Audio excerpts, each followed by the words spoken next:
Sa pagdiriwang ng ika-29 ng buwan ng Police Community Relation Month, nagsagawa ng aktibidad na Run for Fun ang Tuba Municipal Police Station sa panguna ni Police Major Peter D. Camsol Jr. kasama ang 342 na masigasig na kalahok. Itinampok sa running event ang tatlong kategorya, 3 kilometers, 5 kilometers at 7 kilometers.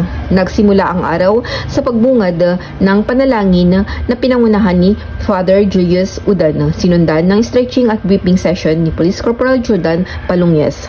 Ang highlight ng event ay ang fun run na nagsimula sa Santa Lucia Road, Baguio City at tumuloy sa Pinewoods Golf Covered Court to Benguet. Ang karera ay nagsimula sa 7-kilometer runners na sinundan ng 5 kilometers na mga kalahok at panghuli ang 3 kilometers runners na may 10 minutong pagitan. Nagtapos ang event na may masayang mukha ng mga kalahok.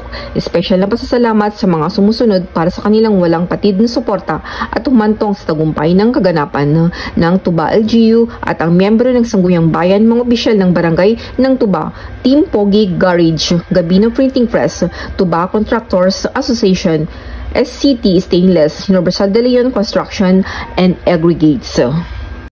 Mula dito sa La Trinidad, Benguet, ito ang iyong Police News Network Correspondent, Police Staff Sergeant Lenny Bulanday, alagad ng batas, tagataguyod ng Balitang Pulis.